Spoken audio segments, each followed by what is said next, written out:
on the subject of the Palestinians. Here's Alex in North London. Alex, go ahead, sir. Hi George, I'm calling from North London. I've been listening to you for 3 months now. Okay. Never had the chance to speak to you. Okay. But I was just calling on. I was listening to you a couple of nights ago, and you were talking to these people, and they were saying that Israel, the Jews, did not have the right to gain Israel from the Palestinians. And I was just saying, throughout history, the Jews have been persecuted, obviously, from the Holocaust, and we were granted Israel as a result of this. And I feel that... granted by whom? We were granted from Britain and other countries, granted us that. Well, what right did Britain have to grant you somebody else's country? Well, it's due because we lost 6 million people... No. I'm not arguing about that. I'm going to come on to that. But what right did Britain have to grant you somebody else's country? We had the right because we lost 6 million people and we did not have a home. Well, yeah, I'm going to ask you for a third time. What right did Britain have to grant you somebody else's country? Well, they didn't. Well, they were giving us the right because it was they were basically gave us because of the. But they gave you somebody else's country. That's the point I'm making, Alex. Can you deal with it? Yeah, but the Jews have also had to. They've dealt with this throughout history. Well, Alex, I don't know if you came on with a script and you can't deviate from it. Can you please answer that point? And we'll come to the Holocaust and who was responsible for it and who should have paid and what they should have paid for it. But given that you've said Britain granted you, and you're presumably saying you because you're Jewish, somebody else's country, I'm asking you, what right did Britain have to grant you somebody else's country? Britain, you could say they didn't have a right, but they came in and dealt with us and with the Jews having lost all these lives, and they basically granted us this land. Okay. Well, I see I'm getting nowhere on this, Alex, so let me deal with your overarching point. Maybe you're just not equipped to deal with the principal point that I have made. The Jews have suffered racist anti-Semitism down the ages in many, many European countries, including our own. They were subject to regular discrimination at best, and pogrom and murder at most. That's undoubtedly true.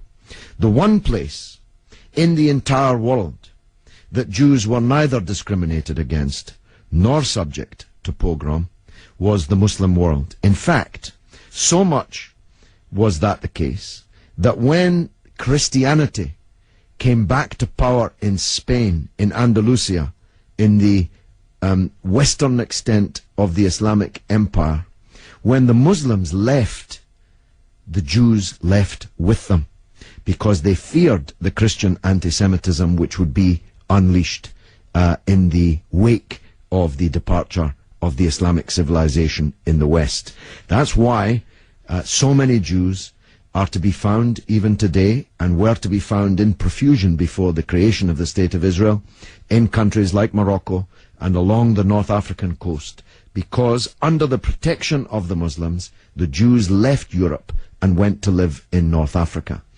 The Palestine that was wiped off the map when Britain granted you somebody else's country had Jews living side by side with Christians and Muslims for century upon century without the slightest trace of discrimination or violence or pogrom. So, what's happened is that Christian anti-Semitism in Europe, which massacred 6 million Jews in the greatest crime in human history, was paid for not by the Christian countries of Europe that either practiced or turned a blind eye to that anti-Semitism, but was paid by the very people who were completely innocent of that Holocaust, who had never persecuted the Jews, who had never pogromed the Jews.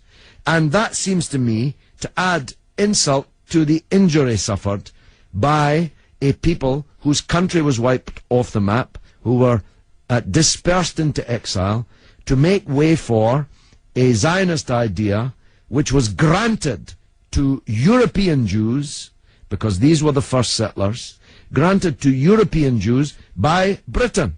And as you have singularly failed, 4 times I asked you, to acknowledge that Britain had no right to give away somebody else's country, one country giving to a second people, the land that actually belonged to a third people, it seems to me an all-round injustice, don't you think, Alex? Yeah, I agree that they didn't so much have the right, but they were stepping in after the Holocaust to grant it to the Jews. But it was It was long before the Holocaust that Britain stepped in.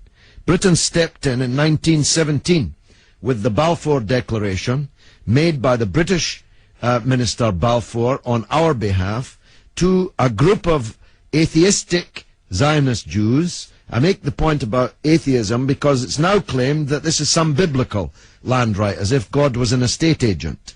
The men to whom Israel was promised were atheistic Jews. They were not only not speaking for all Jews, they represented at that time in 1917 a tiny proportion of the world's Jews.